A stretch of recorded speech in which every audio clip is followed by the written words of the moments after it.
Sekarang Edi Hasibuan. Terima kasih Bang Karni. Saya sebetulnya orang yang suka melihat memberikan kritik kepada Polri, dan kemudian kita juga melihat Kapolri juga selama ini sangat suka dikritik, termasuk kemarin disampaikan oleh Bang Sitorus ya, dalam hal mempersoalkan masalah kedudukan Polri. Ya. Iya, tapi yang saya dengar begitu saya kritik ada tim dikirim ke dapil saya itu Bang. Gimana itu Bang? Ya, cuman memang yang jadi masalah adalah ini yang jadi masalah yang banyak disorot orang adalah kenapa kritikan itu disampaikan saat ini? Kenapa nggak dari dulu ketika misalnya lagi harmonisnya hubungan antara PDIP dengan juga Presiden Jokowi, kemudian itu kan lagi bahkan kalau saya lihat dari banyak penyampaian keberhasilan Polri itu malah disampaikan banyak oleh PDIP. Bang, tadi saya udah jelaskan. Mohon maaf saya memotong nih. Tadi kan saya sudah jelaskan.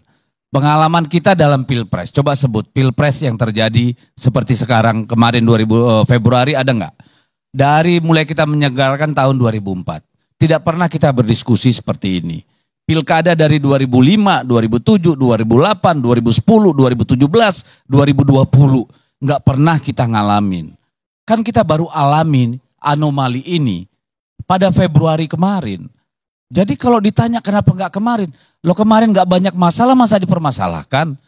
Kalau melihat bagaimana PDI Perjuangan misalnya mencoba mengkritisi polisi, silakan cek TV Parlemen di Komisi 3. Lihat bagaimana Ibu Mega teriak dan marah dan merasa sedih dengan kasus Sambo, dengan kasus yang di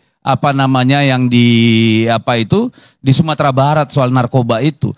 Jangan dibilang kita enggak. Dan lagi-lagi ini bukan karena sekarang misalnya Pak Sigit itu sangat merugikan kita. Enggak. Tadi saya sudah bilang kita mau menyelamatkan masa depan. Kalau itu pun dianggap sebagai sebuah kejahatan, saya bingung. Kalau kemarin banyak perkara kayak begini, oke lah.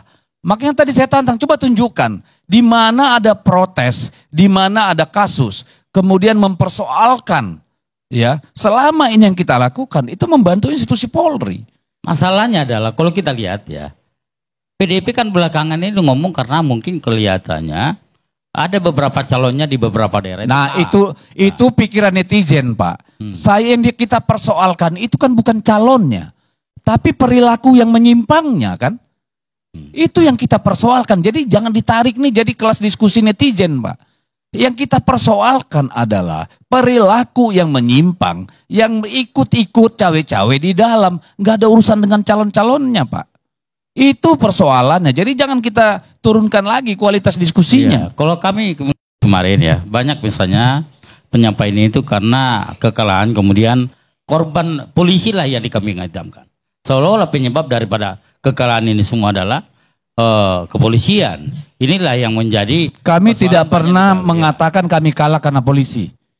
Kami melaporkan, menggugat, mempertanyakan perilaku oknum kepolisian, perilaku PJ, perilaku dinas-dinas, perilaku camat, lurah, kepling.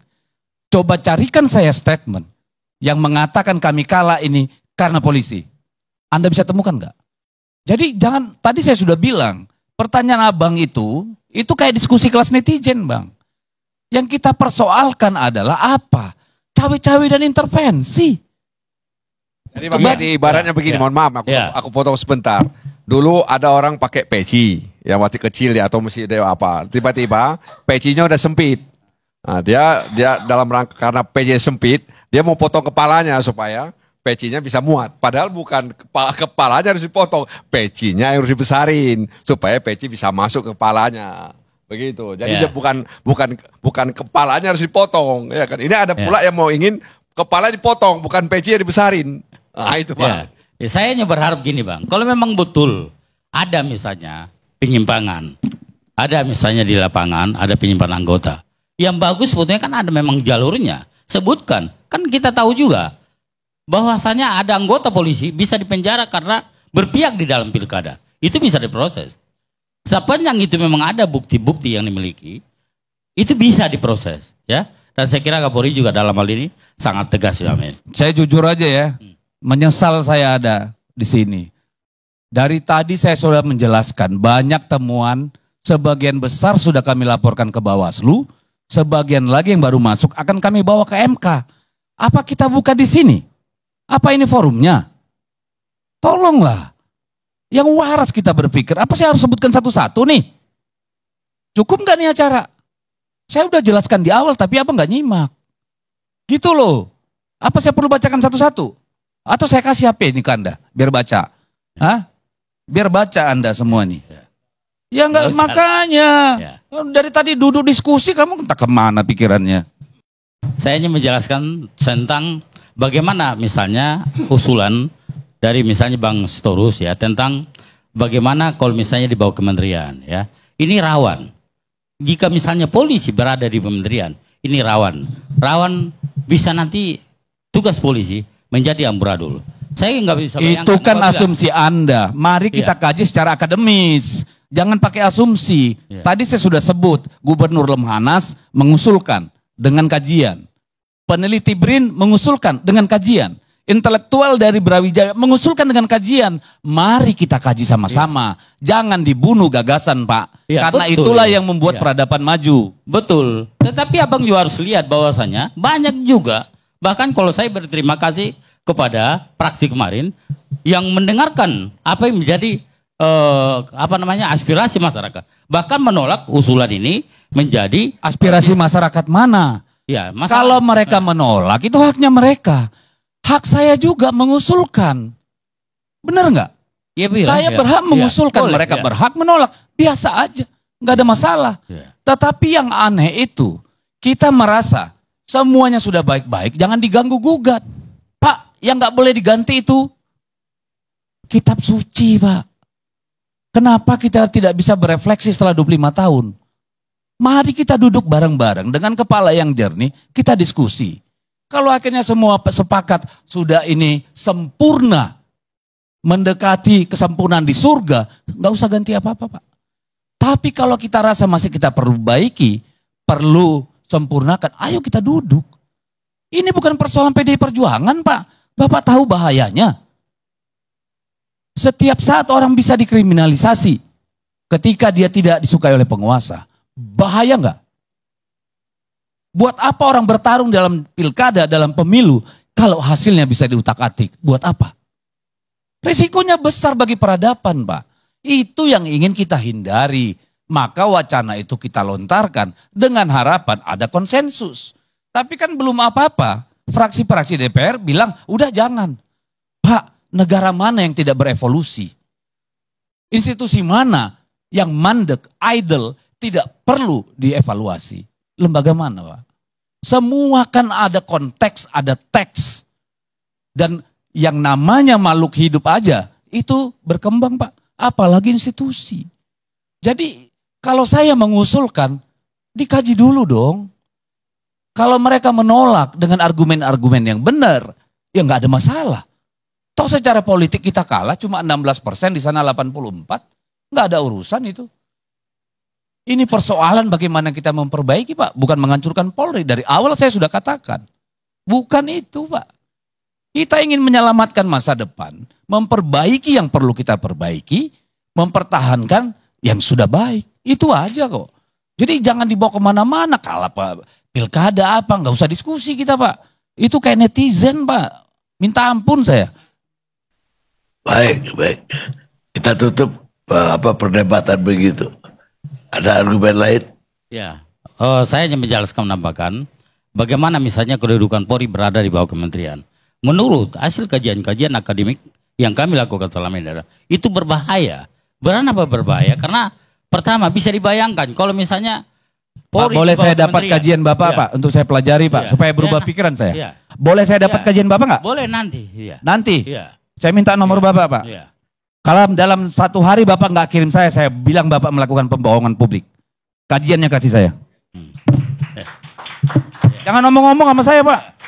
Saya berikan gambaran. Enggak, jangan gambaran. Kajiannya besok saya tunggu. Kalau enggak, saya akan umumkan pada publik. Anda berbohong depan umum. Jadi begini. Jadi jangan misalnya Abang menang sendiri, tidak juga lebih seperti ini. Jangan kau bawa ke situ. Kau bilang ada kajian. Iya. Berikan saya kajiannya besok. Iya. Kalau enggak Anda berbohong. Tunjukkan saya kajiannya. Tadi saya sudah sebut kajian dari Lemhanas, dari BRIN, dari beberapa universitas terkenal. Mereka sudah melakukan kajian.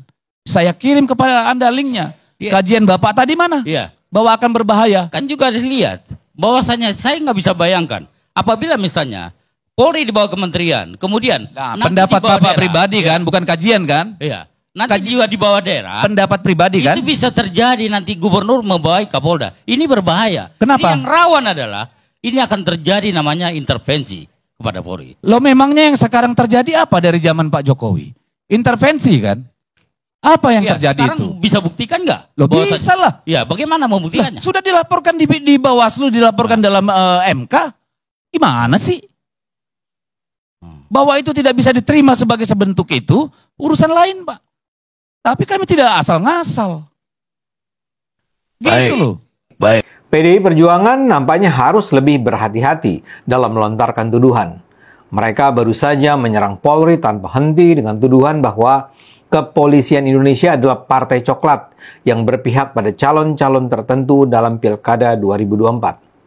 Tapi sampai sekarang, PDIP sama sekali tidak bisa menyajikan bukti untuk mendukung tuduhan keras itu. Kesannya, PDIP galau karena menyaksikan kekalahan demi kekalahan para calon yang didukung mereka. Akibatnya, mereka meracau bahwa rangkaian kekalahan itu terjadi disebabkan oleh ketidaknetralan Polri di bawah perintah Jokowi. Saya sendiri tidak tahu persis dari mana istilah partai coklat itu berasal. Kalau tidak salah sih, yang pertama kali memperkenalkannya adalah program Bocor Alus di kanal YouTube Tempo. Coklat dalam istilah itu merujuk pada warna baju seragam polisi, sementara partai hijau merujuk pada TNI. Tapi kemudian istilah itu menjadi membesar setelah digunakan Sekjen PDIP Hasto Kristianto. Isu Partai Coklat atau Parcok itu disampaikannya pertama-tama pada podcast Akbar Faisal Uncensored pada 23 November yang lalu. Judul podcastnya, Koni sebut Sekjen PDIP segera tersangka, Hasto ungkap Jokowi otak kriminalisasi Anies. Koni yang disebut di sana adalah Koni Bakri yang menyampaikan bahwa berdasarkan informasi yang dia peroleh dari sumber yang sangat bisa dipercaya, Hasto akan segera dijadikan tersangka. Hasto merespons kabar genting itu dengan menyatakan Jokowi memang masih melakukan gerilya politik usai lengser.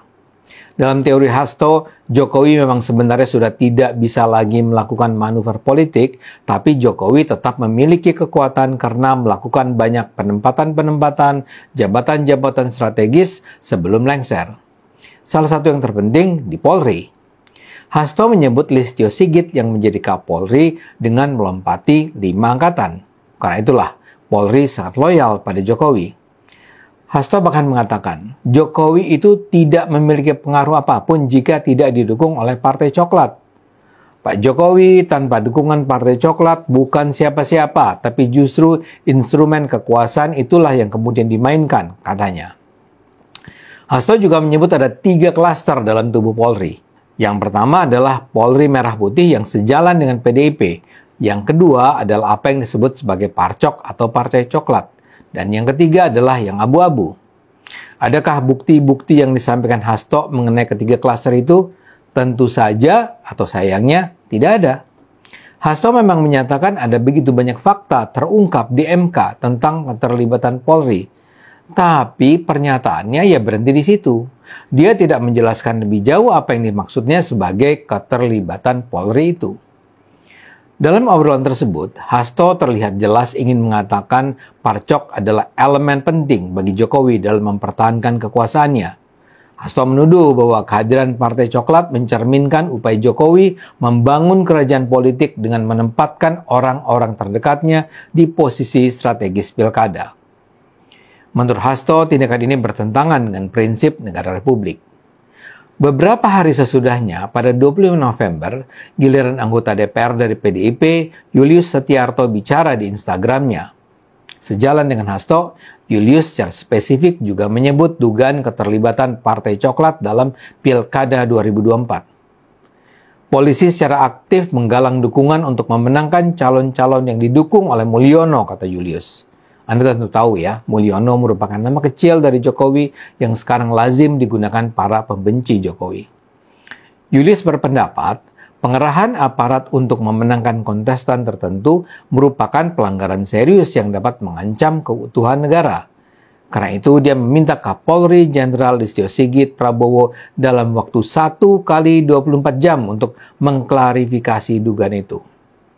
Konten Julius itu segera direspon sebanyak pihak. Julius bahkan dilaporkan anggota DPRD Ali Hakim Lubis dari fraksi Gerindra ke Majelis Kehormatan Dewan. Kepada MKD, Ali juga menyerahkan video unggahan Julius. Ketika dipanggil MKD, Julius mengaku tidak bermaksud memfitnah Polri. Ia hanya meminta Polri memberikan klarifikasi tentang tuduhan keterlibatan dalam pilkada itu. MKD menjatuhkan sanksi tertulis kepada Julius karena dianggap melakukan pelanggaran etik. Namun bukan Hasto dan Julius saja yang bicara soal Partai Coklat. Ketua DPP PDIP Deddy Sitorus juga mengarahkan istilah Partai Coklat pada oknum kepolisian yang diduga terlibat dalam memenangkan calon tertentu di pilkada. Ia mengkritik keras Kapolri Jenderal Listio Sigit Prabowo atas dugaan penyalahgunaan kekuasaan. Deddy juga menekankan bahwa keterlibatan institusi kepolisian dalam politik lokal adalah ancaman serius bagi demokrasi yang jujur dan adil. Itulah orkestra pernyataan Hasto, Julius, dan Deddy. Bila tuduhan tokoh-tokoh PDI Perjuangan ini benar, kita semua memang harus bersama-sama menggugat Polri dan tentu saja Jokowi. Pertanyaannya tapi, apakah tuduhan ini benar atau sekedar fitnah? Masalahnya PDIP mengajukan tuduhan tanpa sama sekali menyertakan bukti yang bisa membantu kita mengerti apa yang dimaksudkan sebagai langkah polisi memenangkan calon-calon di pilkada. Bentuknya apa sih? Apakah memang ada ancaman, intimidasi, pemaksaan, perintah, atau barangkali penyuapan agar masyarakat memilih kandidat tertentu? Kalau memang ada, di daerah mana itu terjadi? Jawaban terhadap pernyataan-pernyataan itu sama sekali tidak ada. Sebagai anggota DPR, Deddy dan Julius sebenarnya punya hak imunitas, yaitu hak kekebalan yang memungkinkan anggota DPR untuk bebas berbicara dan mengekspresikan pendapatnya. Anggota DPR itu tidak dapat dituntut di depan pengadilan karena pernyataan, pertanyaan, dan atau pendapat yang dikemukakannya baik secara lisan maupun tertulis di dalam rapat DPR ataupun di luar rapat DPR yang berkaitan dengan fungsi serta wewenang dan tugas DPR. Jadi Deddy dan Julius sebenarnya bisa secara bebas menunjukkan bukti-bukti yang menunjukkan apa yang mereka anggap sebagai kecurangan Polri tanpa perlu khawatir mereka akan dituntut oleh Polri. Nyatanya mereka hanya menuduh tanpa bisa menunjukkan bukti. Jadi terus terang, buat saya, apa yang mereka katakan baru terkesan sebagai sekedar fitnah yang nyaring bunyinya. Polri sendiri sudah memberikan tanggapan. Kapolri Listio Sigit sudah menegaskan komitmennya menjaga netralitas Polri. Ia menyatakan sudah memerintahkan bawahannya untuk tidak terlibat dalam politik praktis dan hanya fokus menjaga keamanan selama proses pilkada. Listio juga menyebut bahwa pengawasan netralitas dilakukan oleh pihak internal dan eksternal untuk memastikan kredibilitas institusi Polri tetap terjaga. Jokowi yang berusaha dirujak PDIP juga dengan kalem menyatakan, jika terdapat dugaan intervensi atau kecurangan, masyarakat dapat melaporkannya melalui Bawaslu atau bahkan mengajukan gugatan ke MK. Kompolnas juga menyatakan mereka belum menerima satu pun laporan tentang ketidaknetralan polisi. Sedangkan Ketua Komisi 3 DPR RI, Habibur Rahman mengatakan, isu adanya keterlibatan Partai Coklat merupakan kabar bohong atau hoax. Menurut dia, tudingan adanya keterlibatan Partai Coklat pada Pilkada 2024 secara logika tidak masuk akal. Sebab kompetisi Pilkada kan tidak melulu antara dua kubu. Jadi kali ini saya rasa sebaiknya kita anggap saja tuduhan PDIP itu cuma kabar bohong yang datang dari kalangan yang galau dan sakit hati.